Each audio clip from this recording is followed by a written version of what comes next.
All right, cool. So, this Humans the Grappling doing a little solo episode because uh, someone didn't show up, and that's fine. Not a big deal. But I kind of wanted to talk about this anyway, of like the stakes of jiu-jitsu and jiu-jitsu competitions specifically. There's been a few examples of athletes getting their joints destroyed in competition. And it's, plenty. Like I saw a ton during the ADCC Open, and during not so much ADCC itself, somewhat, but I saw a number of like legitimate breaks in competitions recently, and people have feelings about this. I tend to lean towards, hey, why are we doing this? Like, yeah, the stakes are high in relative jiu-jitsu terms, where you have to go for the break because these are professional competitors, and you have to highly encourage them to tap, and you're not going to be able to do that if they don't feel the threat of something actually happening. So they don't perceive the downside of not tapping. So we kind of acknowledge that jiu-jitsu is dangerous. Grappling is dangerous. Training is dangerous. Like, it can be highly managed in training. You shouldn't be getting hurt in training. But in competition, when there's what limited pool of money is on the line in jiu-jitsu, it's like your local naga, you shouldn't be getting broken off at your local naga. Like, that just shouldn't be happening. But at like higher level competitions, you might let some shit break. Like that's the, oh, there we go. I fixed my lighting on, so hopefully this is better. But at higher level competitions, we're more subjected to people ripping on shit,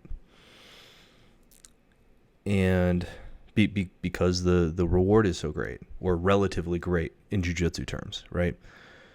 So for example, this last EBI, the EBI tournament itself, absolute tournament, had a grand prize of 50 grand.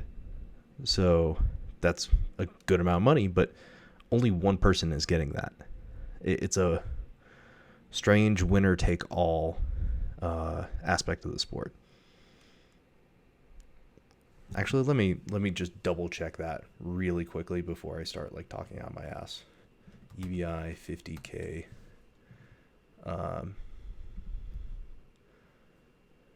Because Nicky Rod won it. Yeah, possible 50 grand prize. I think it's because it's a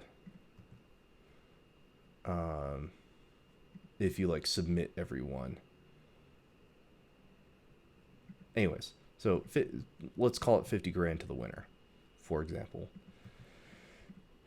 It's really on a relative jiu-jitsu basis.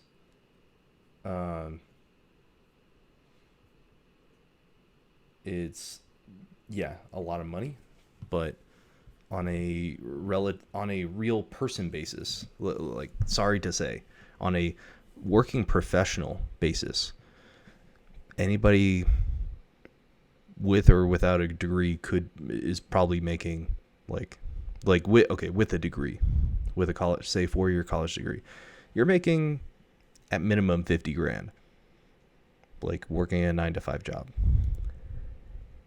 And this is kind of what I wanted to address with Go Grappling, is like enabling grapplers to make more money on a consistent basis. So this grand prize is cool for like a one-time like bonus. say for Nicky Rod. But for everyone else who didn't win that, and for everyone else who lost and who got hurt in the process, who got injured, who can't train this week or this month even, or this year or the rest of this year, I don't know, like depending on the severity of various people's injuries, they're putting their health on the line, and they're not getting paid for it, or not getting paid well for it. They don't have health insurance, or good health insurance for this. So these are the issues that people kind of are innately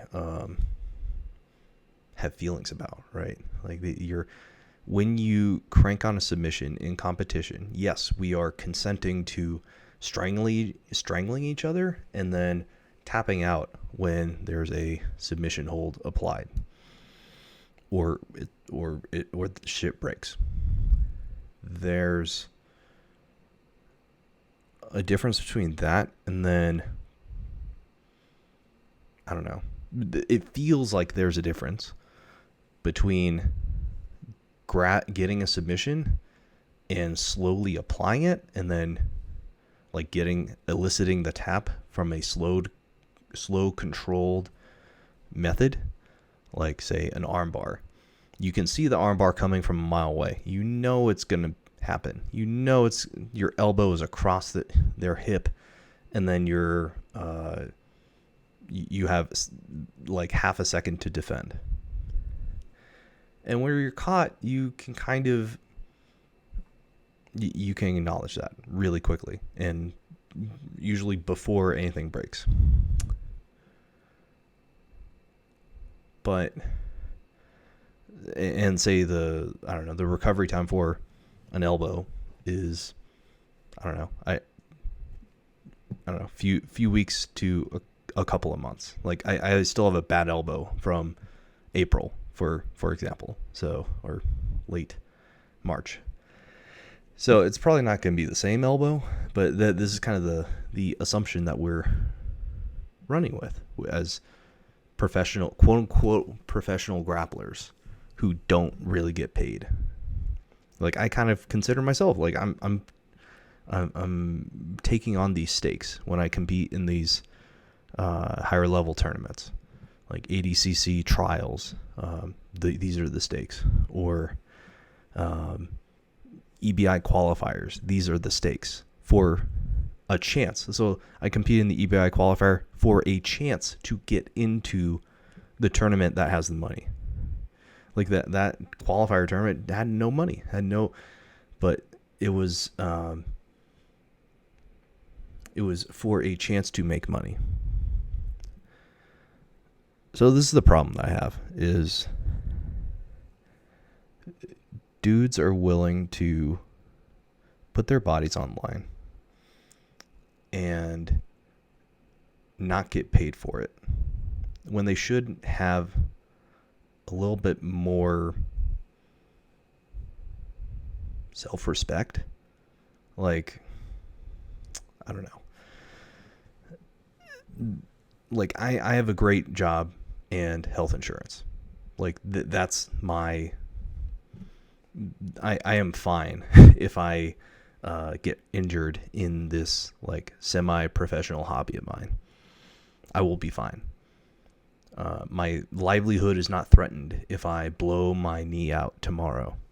I can still type. Or even if I like get wrist locked and I can't use one of my hands, I can still type. I can still type with one hand, or I can voice in whatever. Copy paste. I can add minimum copy paste my code. And that's like my worst case scenario is my downside is very limited compared to probably most quote unquote professional grapplers. I think that's very sad. That's why I started an entire company, Go Grappling, to try to fix this problem. And it's something that I couldn't figure out, or I wasn't selling it right, or I wasn't marketing it right. And Instagram kind of came along and it did it way better anyway. So if you're like, the last time I heard, if you have like 5,000 minimum subscribers, or not followers on Instagram, you can create a subscription, Instagram subscription, have people pay you to post techniques. That's great. Like, that's the point of Go Grappling. Somebody else came along and did it. That's fine. We don't need to exist. So I feel like grapplers have a long way to go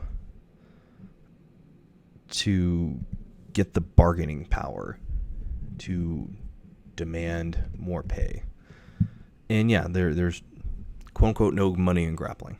Yes. There's only money for the best person in grappling, or best top 5 to 10 people are making all the money on the instructionals.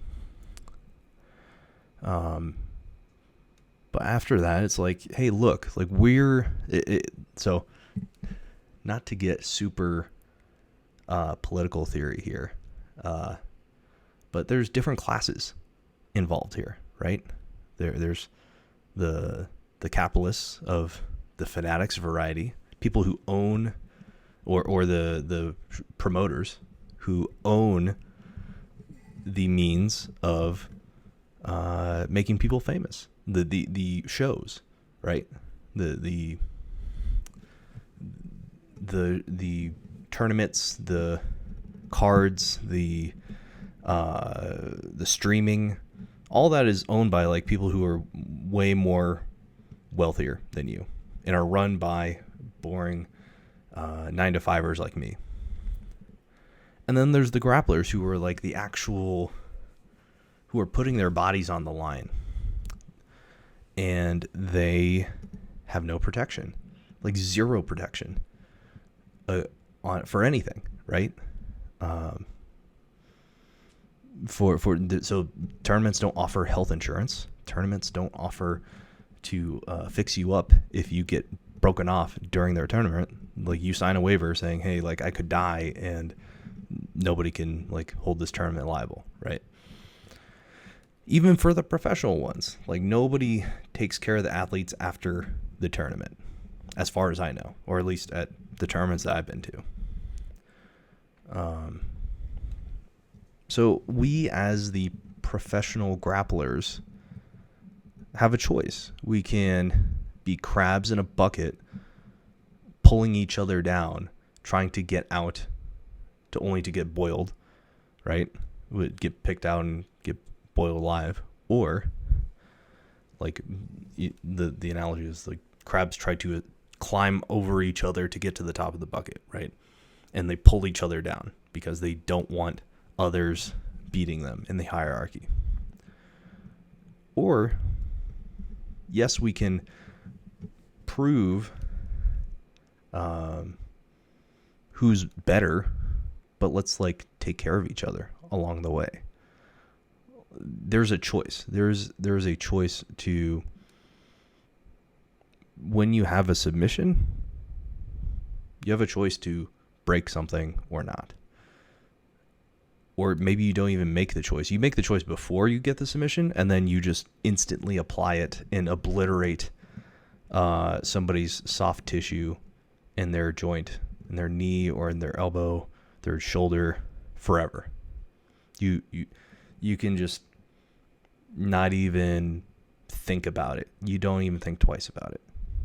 And that person's going to go home to, I mean, if they're young, they're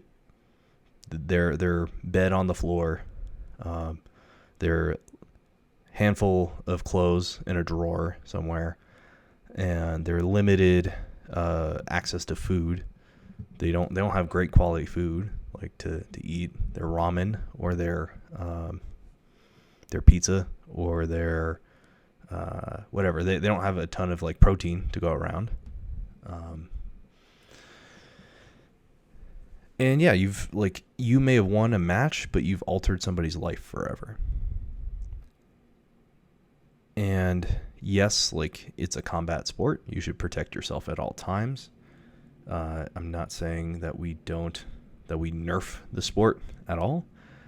But I am saying we can take care of each other while we're all on the same playing field. Like, people talk shit to Gordon Ryan because they're trying to get paid. And Gordon Ryan takes care of his opponents that he goes against. He doesn't crank the shit. For example, who's number one, him versus Mateus Diniz. He has a deep, dead to rights, inside heel hook. And he talks to Mateus Diniz saying, hey, I have this.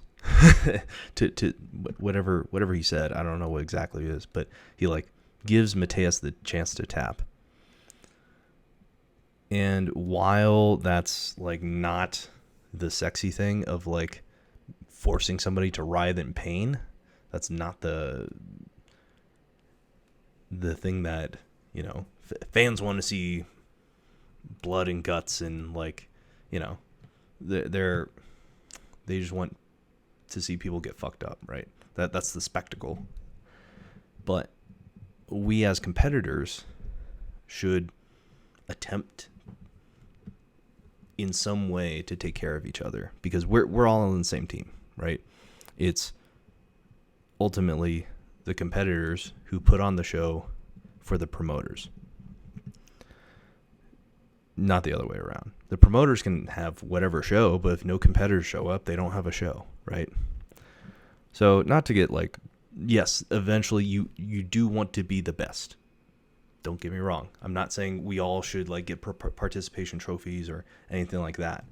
But I feel like there should be I don't know, somewhat, and I think this is what people are responding to. This is what people are reacting to. This is the gut feeling that people have, the revulsion of when they see a violent, anything like outside the norm of violence in submission grappling.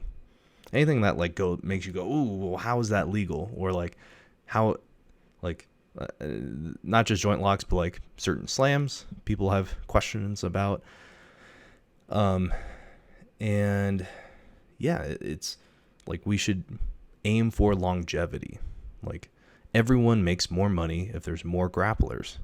Everyone makes more money if there's more competitors.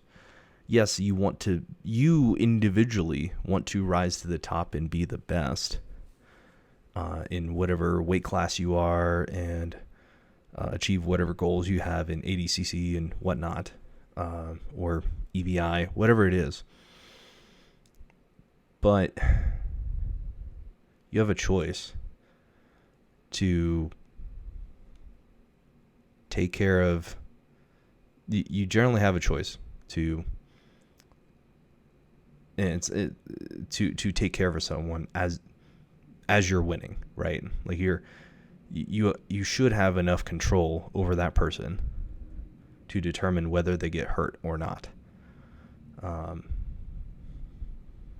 don't know. This is just a dumb purple belt's opinion on the internet. So please fill my comments up. Please improve my algorithm. Please share this, and blow my shit up. Disagree with me, please. But what I'm trying to say, I guess, is that there's only one Gordon Ryan. There's only like 5 grapplers making a full-time salary, or anything near like a full-time salary, like competitors. I don't know, maybe the top 25, the top 50. If you're outside of top 50 is stretching it, right? Just straight competition, making instructionals. The money is not in the winning of the competitions. The money is in creating content for sale, or doing seminars, or owning a gym. All of that is way more profitable than winning the competitions. Winning the competitions are just are necessary but not sufficient for making money in grappling. So while we're trying to win competitions, let's take care of each other. Like, I'm not calling for fixed fights or fixed outcomes or teammates like giving each other like whatever flow rolling in ADCC finals or whatever. No, I'm not asking for that. I'm asking for a gentleman's agreement, saying, hey, look, we both know that this is our profession, that you and I, if we are in a match, we have to, on Saturday, we have to go back into the gym Monday. And if we're instructors, we have to go back and teach people with our bodies. We have to go back and say, hey, look, like, show people how to move their bodies when our bodies may be broken. So, like, I've heard that the masters divisions of tournaments, like the old guys, have this sort of gentleman's agreement. I say let's bring it down to the adult level, because the people who are trying to make it have the same dreams as you, right? They're the same person, just in a different body, with a different background, and a different, just a different history than you. And everyone has the same dream. So if you lock onto a submission and you know you have it, and you're slowly and controlled applying it, they'll tap. Like, don't worry. or they're knowingly let it break. But give them a chance to tap. I think that's my moral of the story is, let's have a gentleman's agreement, or gentlewomen's agreement as well, to give people a chance to tap. Let them know that, hey, you are in some deep shit right here, and we're all in this together. Like, people win and lose all the time, and largely nobody cares. Like, nobody cares how many times you lose, as long as you win at the right times. So if it's not your time to win at that point, it would help you out a lot to not have to rehab for 9 months of an ACL surgery. It would help you out a lot to financially wise, to not have to hobble around and teach on a broken leg 5 classes the next week after your competition, or give up the money that you need to pay for your surgery or rehab or whatever, because you physically are unable to perform your job duties, right? So let's have a little bit of empathy for everyone, for all the competitors. Competitor to competitor, you acknowledge and you respect each other. That's why we play within a rule set. Let's add a competitor gentleman's agreement. It's the same as touching the gloves before an MMA fight. You go out, touch gloves, and you acknowledge, or slap bump before a jiu-jitsu match, just as an acknowledgement. Hey, it's on, but as soon as you get something, like, we both want to compete next weekend. Like, both of us want to continue to do this to the best of our abilities. And ripping something right now isn't going to change anything. So let's try to do that. Let's try to have some respect for each other, some empathy for each other, because everyone's in a different situation, and we should, even though we're competitors, we are helping each other out by being competitors, by giving each other an opponent to face. The more opponents you face, the better you get. So let's not eliminate ourselves from competition. Everyone's on the same team. Okay. I just want to do a quick one. Hopefully, I don't know. Let me know how you like this, if this is good, or if I'm just rambling. I'm trying to keep these quick and, like, not super long. But yeah, I don't know. That was just kind of my rant of the day. So let me know how it is. Like and subscribe, 5 stars, all that jazz. Oh yeah, we're sponsored by Akuzo. Rash guards. Hit up Akuzo for your clean rashies. Simple designs. Look really good. So they've got shorts too. Rashies and shorts. I think they're going to do another run of shorts here too. So yeah, hit them up. Alrighty. Thank you. Thank you for listening. See you later.